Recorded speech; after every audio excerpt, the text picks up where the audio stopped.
Nota pembelaan penasihat hukum terdakwa Muhammad Amar Zoni alias Amar Zoni, Muhammad Amar Akbar alias Amar Zoni, perkara pidana di Pengadilan Negeri Jakarta Selatan dengan data nomor 454 Pitsus 2023 PN Jakarta Selatan.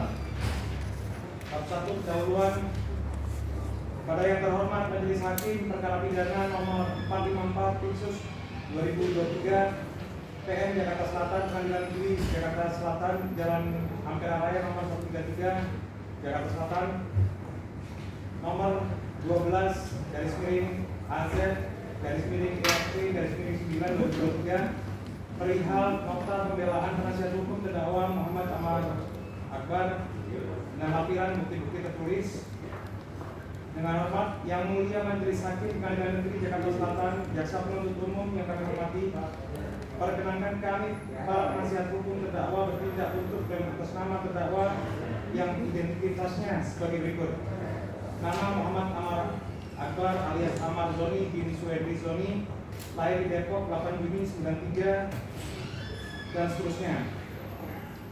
Berdasarkan surat kuasa khusus tanggal 14 Agustus 2023 yang telah kami serahkan kepada Majelis Hakim dalam persidangan pertama perkara ini tanggal 22 Agustus 2023.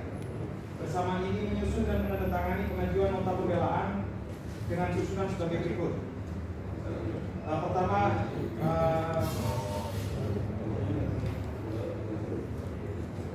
bab 1 pendahuluan tadi sudah saya bacakan. Untuk bab 2 tinjauan atas surat dakwaan. 1. Bahwa Muhammad Amar Akbar alias Amar Zoni bin Suedri Zoni diajukan sebagai terdakwa dalam perkara 454 Pitsus 2023 PN Jakarta Selatan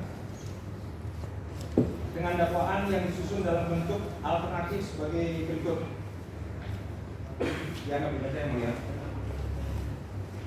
Perbuatan terdakwa sebagaimana diatur dan diancam pidana dalam pasal 112 ayat 1 junto pasal 132 ayat 1 Undang-Undang Republik Indonesia Nomor 35/2009 tentang narkotika. Atau yang kedua, dianggap dibaca perbuatan terdakwa sebagaimana diatur diancam pidana dalam pasal 127 ayat 1 huruf A Undang-Undang Republik Indonesia Nomor 35/2009 tentang narkotika. Yang kedua, bahwa konsekuensi penyusunan surat dakwaan dengan bentuk alternatif adalah hanya salah satu perbuatan pidana yang didakwa saja yang akan dibuktikan oleh jaksa penuntut umum. Sedangkan dakwaan yang dianggap tidak sesuai dengan fakta-fakta dalam persidangan atau dianggap tidak terbukti dan selanjutnya tidak diuraikan nantinya dalam surat tuntutan. Walaupun yang ketiga, bahwa walaupun kami penasihat hukum terdakwa tidak mengajukan eksepsi terhadap surat dakwaan, perlu sedikit kami soroti penyusunan dakwaan pertama dan kedua yang sama-sama tidak disertai dengan dicontohkan pasal 55 ayat 1 ke 1 KUHP. Padahal dalam uraian dakwaan pertama atau kedua jelas-jelas perbuatan pidana yang didakwakan dituduhkan dikerjakan bersama-sama dengan orang lain, yakni saksi mustaqim yang menjadi terdakwa dengan nomor perkara berbeda, sedangkan dakwaan pertama atau kedua yang disusun secara demikian itu jelaslah dakwaan yang tidak cermat, tidak teliti, dan cacat secara yuridis. Bab 3, fakta-fakta yang terungkap dalam persidangan. Bahwa dalam persidangan perkara pidana ini jaksa penuntut umum untuk membuktikan dakwaan yang telah mengajukan 3 orang saksi dari kepolisian, anggota kepolisian, yakni 3 orang polisi yang menangkap M. Amar Akbar pada tanggal 8 Maret 2023 dan kesaksiannya pada pokoknya sebagai berikut. Saksi Petrus Kembali Widodo dianggap dibaca. Yang kedua, saksi Iwan Sofian dianggap dibaca. Yang ketiga, saksi Bagus Dwi Prasetyo dianggap dibaca. Kemudian saksi Mahkota bernama Mustaqim dianggap dibaca. Yang selanjutnya saksi Mahkota bernama Rahmat Hidayat dianggap dibaca. Kemudian bahwa dalam persidangan juga didengar keterangan terdakwa Amar Zoni yang pada pokoknya sebagai berikut. Bahwa terdakwa pernah menjalani rehabilitasi tahun 2017. Bahwa terdakwa sangat menyesali perbuatannya. Bahwa terdakwa berjanji tidak akan mengulangi lagi perbuatannya. Bahwa terdakwa mempunyai tanggungan istri dan anak yang masih kecil. bahwa terdakwa bersedia menjalani rehabilitasi dan punya tekad yang kuat untuk sembuh dari ketergantungan terhadap narkotika, bahwa terdakwa terakhir kali memakai sabu pada saat berada di luar negeri, dalam hal ini Thailand, 5 hari sebelum ditangkap di Bogor, bahwa jaksa penuntut umum mengajukan bukti berupa HP iPhone 13 Pro Max warna hijau metalik milik terdakwa Ahmad Zoni dengan nomor 0877. Selanjutnya, bahwa penasihat hukum terdakwa mengajukan 2 orang saksi masing-masing sebagai berikut. Yang pertama, saksi ahli Dr. Denny Nurstiadi di hadapan persidangan di bawah sumpah menerangkan hal-hal sesuai keahliannya sebagai berikut. Bahwa ahli adalah dokter yang melakukan asesmen dan rehabilitasi dengan narkotika dan bertugas di BNN provinsi. Bahwa ahli pernah melakukan asesmen terhadap terdakwa Ahmad Zoni dan saksi Mustaqim serta saksi Rahmat Hidayat. Bahwa terhadap terdakwa Ahmad Zoni, saksi Mustaqim dan saksi Rahmat Hidayat, ahli telah melakukan pemeriksaan dan wawancara.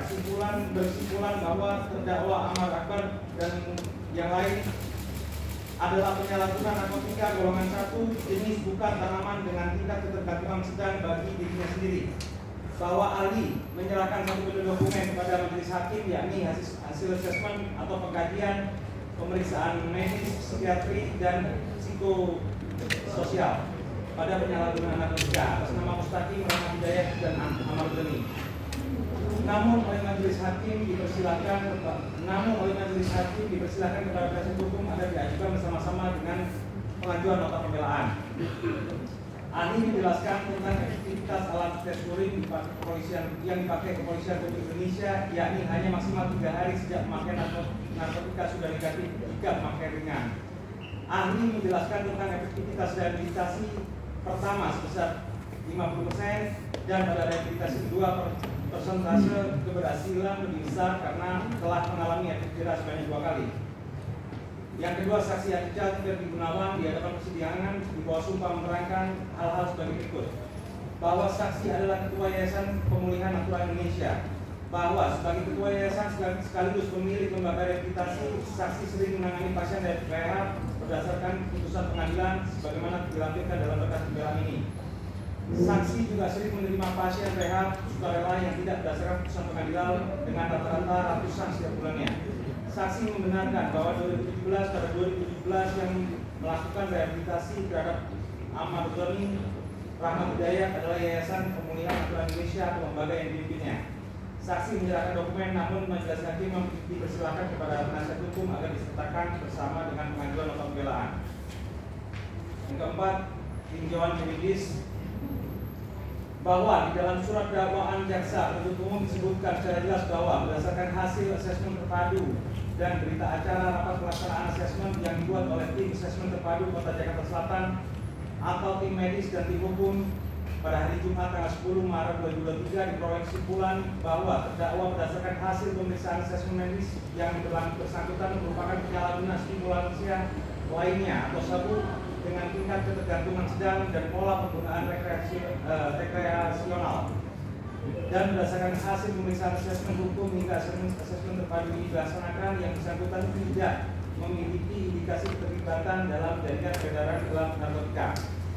Bahwa berdasarkan dakwaan yang berbunyi demikian, berdasarkan fakta-fakta yang terungkap dalam persidangan tersebut di atas, maka dakwaan kedua pun tidak dapat dikatakan telah dapat dibuktikan oleh jaksa penuntut umum.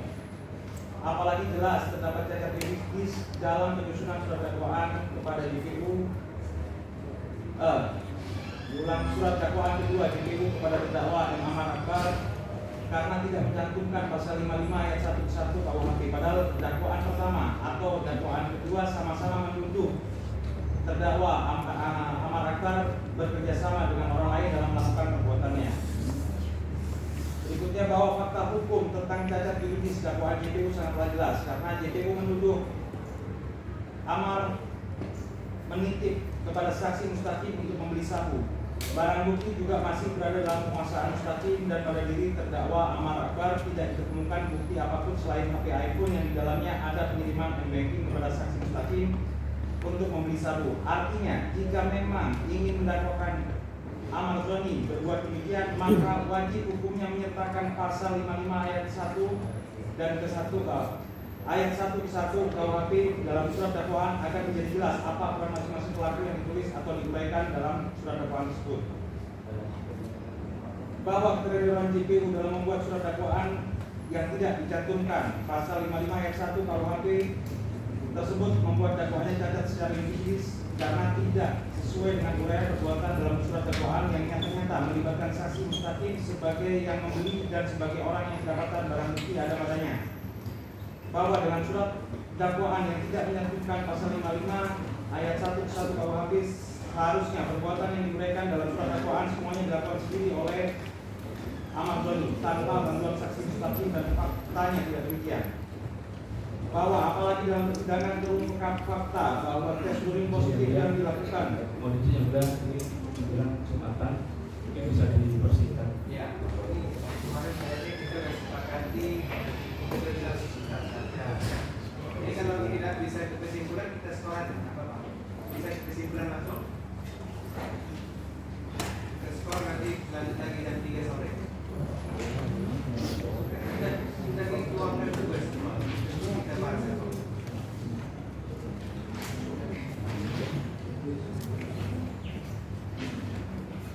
Oke, langsung kesimpulan yang mulia.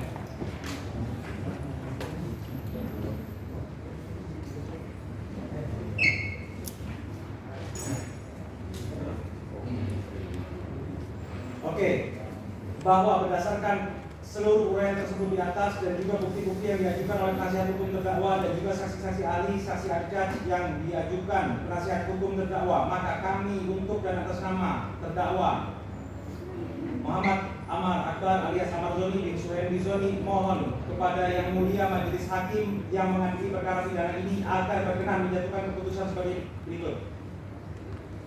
Mengadili 1. Menyatakan terdakwa M. Amar Akbar alias Amar Zoni bin Suhendi Zoni tidak terbukti secara sah dan meyakinkan melakukan perbuatan pidana sebagaimana didakwakan dalam dakwaan pertama maupun dakwaan kedua. 2. Membebaskan terdakwa Amar Akbar alias Amar Zoni bin Suhendi Zoni dari seluruh dakwaan JPU atau Frispra.